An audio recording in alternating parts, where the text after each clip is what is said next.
Good afternoon.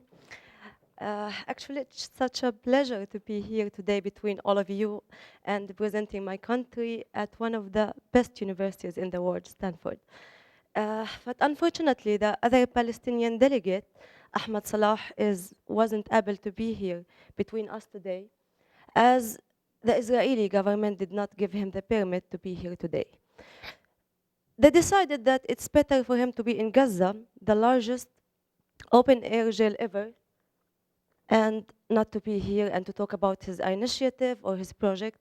It was really hard for me. The last day I was like preparing myself before I come here to receive his message that he cannot come. He didn't get the permit. So please give it up for Ahmed.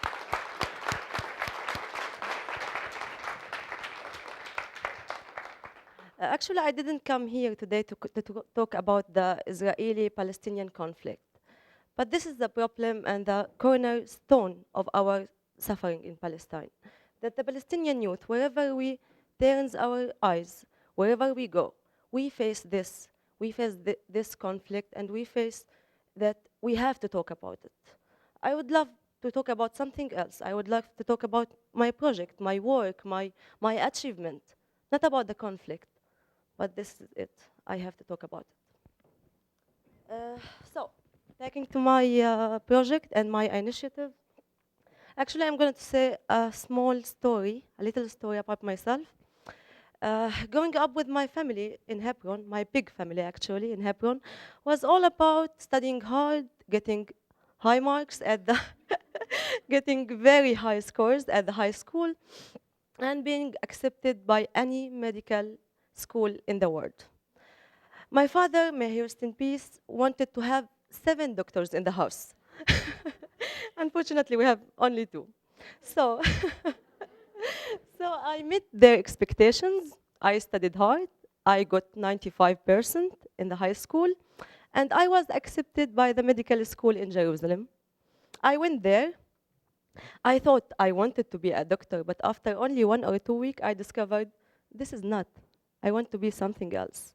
And I went to my mom and I told her, well, I want to turn to the law school.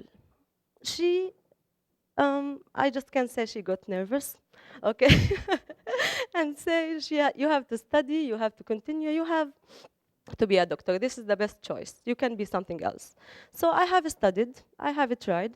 I don't know if I tried enough, but I have tried and I have failed the first year. So I back to my mom. She was really depressed. But she still say, you have to continue. So I continued the second year, and I have failed in the second year.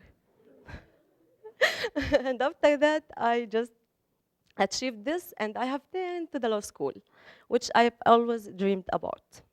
And this was really a great and big challenge. I can't forget the impression at my mother's face when I told her, I don't want to become a doctor, I want to become a lawyer. She looks at me and said, are you going to, sorry.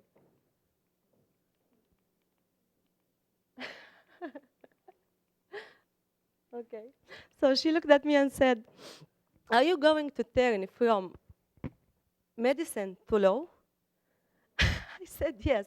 And also at the law school itself, I remember that the professors, even they are teaching at the law school, they told me to be a doctor is better for you. It's much better. And even the students at the law school, they were referring to me and said, this is the curly hair crazy girl who turned from, from medicine to law school. But I did it. And after 3 years, I am a proud, or 4 years, I am a proud lawyer. So, thank you. So actually, this is the problem in our country, that people are ranking undergraduate majors. So they start with medicine to be a doctor, and then maybe pharmacist, and then engineer, and then. And unfortunately, at last, to be a teacher. And this is a very big issue. This is simply because we learned that you don't have many choices. To be a respected and to be the best, you have to be a doctor. And this is not true. For example, in my country, if a girl wanted to show off between the other girls, she would say, A doctor asked to marry me. An engineer is love with me, in love with me. Or she would say, a pharmacist want to date with me. She would never say a teacher asked. I think all the Arab colleagues know about this. And this is really insane. This is crazy. This is not true. And so simply, for example, according to the Palestinian Central Bureau of Statistics, 26% of the unemployment in Palestine is engineers. And this is because when you graduate from high school with a high marks, let's say at the scientific stream, uh, and not accepted by the medical school, you only have one option, to study engineering. Because it's really shame, according to us, to study, for example, languages or something else with those who got only 70 at the high school. And really, this is always happen in Palestine, that people are choosing, students are choosing pharmacy or engineering just because they got high marks and they are not accepted by the medical school. So,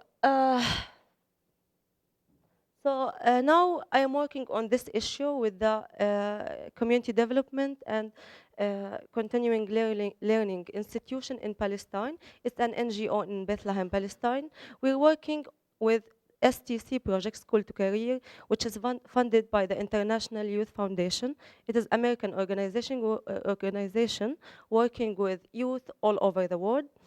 We're working with youth at the last year of high school.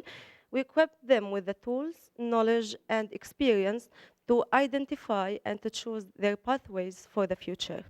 We work with them through many activities like job shadowing. I don't know if you have an idea about job shadowing, but it is a very effective activity where we send students to some fields in order to experience how work look like in these fields. For example, if someone wanted to be a doctor, we send him for 1 week or two to a hospital in order to try and to see if he will be succeed or not, or even if he like it or not. I wish I had this opportunity before. I won't lose 2 years of my life. So also we have another two main activities like field visits. I think this photo is one of them, where some students from Jenin area, it's a city at the north of West Bank, they went to visit the agricultural development centers. So this could be important for them to learn about these sectors in order to decide if they are going to study within this field or not. Also, we have another kind of activities, which is note speakers that we coordinate with some entrepreneurs in Palestine and some professionals in order to go to schools and to talk to the students about their experience, about the labor market, about the available measures at the Palestinian universities. This is also another photo showing one of the field visits. And I don't know, but at the end, I would say that we do not take credit for our names, or we don't take credits of our nationalities, religions, shape, colors, etc. So at least let's choose what we want to study and what we want to work. Thank you.